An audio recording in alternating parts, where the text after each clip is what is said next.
This video is designed to help you start a grocery store business. At the end of the video, you'll find a valuable gift. It's a grocery store business plan that you can download, and will lay down for you, step by step, everything you need to know to start a successful grocery store business of your own. If you are new to this channel, make sure to hit the subscribe button for more videos like this. To be successful in your grocery store business, you must plan wisely while choosing the location of the store. A good location will get you more customers, while a poor location can ruin your prospect. A good location for a grocery store should be accessible, and preferably located near big stores, restaurants, or coffee shops, where a lot of people come every day. Apart from that, it should be visible and have parking space, for the convenience of your customers. Choose a locality that is clean, safe, and secured. That gives your customers a sense of satisfaction and security. Your grocery store should be close to the supply of fresh fruits, vegetables, or dairy, which adds to your brand value. Residential areas have restrictions regarding the setting up of grocery stores. Therefore, find a place near the marketplaces or busy areas, where it will attract the attention of customers. You can choose to rent, lease or buy space and renovate it. It depends on your budget. However, it is better to start with rent or lease. Know the market.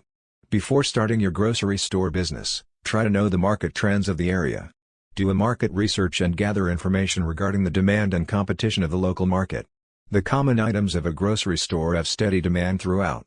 However, in choosing the brands you are going to keep, you have to know the local favorites. Apart from that, you have to know the items which are more in demand in the area of your grocery shop. Every area has a specific choice and demand. Note that carefully, and plan the inventory likewise. Think of the value addition of your grocery store business. You can include fresh, organic, or local products or food that has good demand. Cost of starting a grocery store business. You need a good amount of $200,000 to $500,000 to start your grocery store business. A grocery store has expenses on different items. These may include the stock of goods you are going to sell, rack, furniture, refrigerator, etc. Rent cost of the retail space, salaries of staff, point of sale software, insurance, license fee, tax, publicity, advertising, marketing expenses, cost of the opening ceremony. In addition to all these, there will also be certain incidental expenses that will be added to the expenditure. Marketing. You need to pay special attention to your marketing activities, keeping in mind the nature of your business and its specific requirements. You need to follow various methods and strategies for the successful marketing of your grocery store business. Personalized approach. Since the grocery store is a local store, try to build up your name locally, through the door-to-door campaign, distribution of flyers and pamphlets, posters, etc. Distribute them at housing societies, shopping centers, coffee shops, theaters, and places of large gatherings. Advertisements. Rely on advertisements of different kinds, for the marketing and publicity of your grocery store. Publish regular ads in local media like newspapers and radio, also consider direct mails. Use banners, hoardings, and posters at busy places in the area of your shop. Highlight your niche. If you are selling fresh local veggies, organic fruits and vegetables from local farmers, or some freshly made sandwiches, highlight that in your ads. That will generate interest among your customers. Along with that, your niche will set you apart from the competitors. Educate your staff. Recruit staff and train them properly about the products, highlighting your niche. Your staff will serve as a major force in making the customers aware of the things they are buying, and what is special and different about them. Good rapport with suppliers. Keep excellent relations with your suppliers and distributors. This will help you to run the business smoothly and successfully. Online marketing. Advertising online can be very effective. Your website is a good medium for advertisement and publicity. Your website should present your store and the products it offers in an appealing way, including specials and discounts. This will create awareness and demand among potential customers even before they visit. Explore social media. Social media is an effective marketing tool that can reach a great number of potential customers and inform them about your store and its products. Offer extra services and specials. Provide some extra services to customers, such as accepting orders over the phone or online, and delivering the goods to their doorstep. Also, make use of special sales, discounts and gifts to customers, at different festivals and occasions. Grand opening. Advertise your grocery store before it starts operating. Opening shortly or coming soon are the taglines that will create interest among your customers, along with the publicity and advertisement. After a few days of preview, organize a gala opening ceremony at your grocery store. Try to bring some celebrity, or a public figure to open your shop. Offer special discounts on an opening day. The next part of the video is not specific to a grocery store business. Nevertheless, this knowledge is essential for success in the grocery store business, as well as in any other business. Ignore it at your own peril. Operating a successful grocery store business will depend on the following 4 conventions. 1. A practical plan, with a solid foundation. 2. Dedication, and willingness to sacrifice, to reach your goal. 3. Technical skills. 4. Basic knowledge of management, finance, record keeping and market analysis. As a new owner, you will need to master these skills and techniques if your business is to be successful. Finding a niche. Small businesses range in size from a manufacturer, with many employees, and millions of dollars in equipment, to the lone window washer, with a bucket and a sponge. Obviously, the knowledge and skills, required for these 2 extremes, are far apart, but for success they have one thing in common.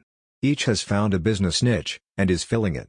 The most critical problems you will face, in your early planning, will be to find your niche, and determine the feasibility of your idea. Get into the right business at the right time, is very good advice, but following that advice, may be difficult. Many entrepreneurs plunge into a business venture, so blinded by the dream, that they fail to thoroughly evaluate its potential. Is your business idea feasible? Before you invest time, effort, and money, the following exercise will help you separate sound ideas from those bearing a high potential for failure. Identify and briefly describe the business you plan to start. Identify the product or service you plan to sell. Answering yes to any of the following 3 questions means you are on the right track. A negative answer to all of them means the road ahead could be rough. 1. Does your product or service satisfy an unfilled need? 2. Will your product or service serve an existing market in which demand exceeds supply? 3. Will your product or service be competitive, based on its quality, selection, price, or location? Market analysis. For a small business to be successful, the owner must know the market. To learn the market, you must analyze it, a process that takes time and effort. You don't have to be a trained statistician to analyze the marketplace, nor does the analysis have to be costly. Analyzing the market is a way to gather facts about potential customers, and to determine the demand for your product or service. The more information you gather, the greater your chances of capturing a segment of the market. Know the market before investing your time and money in any business venture. The following questions will help you collect the information necessary to analyze your market, and determine if your product or service will sell. This brief exercise will give you a good idea of the kind of market planning you need to do. An answer of no to any of the questions indicates a weakness in your plan, so do your research until you can answer each question with a yes. 1. Do you know who your customers will be? 2. Do you understand their needs and desires? 3. Do you know where they live? 4. Will you be offering the kind of products or services that they will buy? 5. Will your prices be competitive in quality and value? 6. Will your promotional program be effective? 7. Do you understand how your business compares with your competitors? 8. Will your business be conveniently located for the people you plan to serve? 9. Will there be adequate parking facilities for the people you plan to serve? Planning your startup. The following questions are grouped according to function. They are designed to help you prepare for opening day. Merchandise. Have you decided what items you will sell or produce, or what services you will provide? Have you made a merchandise plan, based upon estimated sales, to determine the amount of inventory you will need to control purchases? Have you found reliable suppliers, who will assist you in the startup? Have you compared the prices, quality, and credit terms of suppliers? Business records. Are you prepared to maintain complete records of sales, income and expenses, accounts payable, and receivables? Have you determined how to handle payroll records, tax reports, and payments? Do you know what financial reports should be prepared, and how to prepare them? Finances. A large number of small businesses fail each year. There are a number of reasons for these failures, but one of the main reasons is insufficient funds.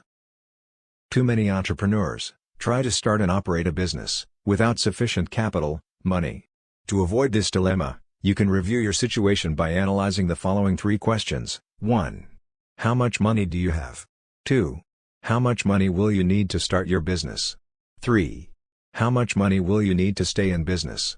In order to answer the second question, how much money will you need to start your business? You need to prepare an estimate of all your startup costs. Here is a list of items you may need to take into account. Note that this list is for a retail business. Items will vary for service, construction, manufacturing or online firms. Decorating and remodeling, fixtures and equipment, installing fixtures and equipment, services and supplies, beginning inventory cost, legal, professional fees, licenses and permits, telephone utility deposits, insurance, signs, advertising for opening, unanticipated expenses. Now, the answer to the third question, how much money will you need to stay in business? Must be divided into 2 parts, immediate costs, and future costs. From the moment the door to your new business opens, a certain amount of income may come in. However, this income should not be projected in your operating expenses. You will need enough money available to cover costs for at least the first 3 months of operation. The following list will help you project your operating expenses on a monthly basis. Typical expenses for 1 month may include your living costs, employee wages, rent, advertising, supplies, utilities, insurance, taxes, maintenance, delivery, transportation, miscellaneous. Now sum up the total estimated monthly expenses and multiply it by 3. This is the amount of cash you will need to cover operating expenses for 3 months. Deposit this amount in a savings account before opening your business. Use it only for those purposes listed in the above list, because this money will ensure that you will be able to continue in business during the crucial early stages. By adding the total startup costs to the total expenses for 3 months, you can learn what the estimated costs will be to start and operate your business for 3 months. By subtracting the totals of the lists from the cash available, you can determine the amount of additional financing you may need, if any. Now you will need to estimate your operating expenses for the first year after startup. The first step in determining your annual expenses is to estimate your sales volume, month by month. Next, determine the cost of sales. You may want to use a spreadsheet to do this. After startup, the primary source of revenue in your business will be from sales, but your sales will vary from month to month because of seasonal patterns and other factors. It is important to determine if your monthly sales will produce enough income to pay each month's bills. An estimated cash flow projection will show if the monthly cash balance is going to be subject to such factors as the following: failure to recognize seasonal trends, excessive cash taken from the business for living expenses, too rapid expansion, and slow collection of accounts if credit is extended to customers. Conclusion: if you have carefully answered all the questions in this video, you have seriously thought about your goal. However, there may be some things you may feel you need to know more about. Owning and running a grocery store business is a continuous learning process. Research your idea, and do as much as you can, yourself, but don't hesitate to seek help from people who can tell you what you need to know. As we conclude this video, it's time you get your free grocery store business plan gift. Go to the description below this video to get it now. It is completely free, no strings attached. Thanks for watching. If you enjoyed this video, please like and hit the subscribe button for more videos like this.